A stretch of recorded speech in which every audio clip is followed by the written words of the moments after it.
যে আজকে আমাদের এটা ছাগলের গোশ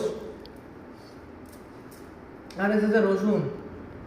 প্রবাসীদের যে এত কষ্ট তা মানে বলার কোনো ভাষা নাই।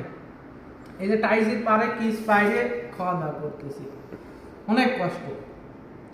কিছু আর কি করব, মানুষ তো দেশে থেকে বোঝে না।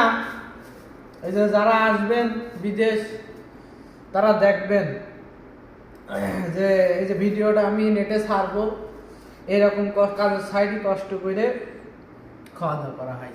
কোনো প্লেট না, কিছু না, একটা খালি কিস পারিছি, এটা পলিটিক, এটা পলিটিক, এর পারে বসে খাওয়া হচ্ছে।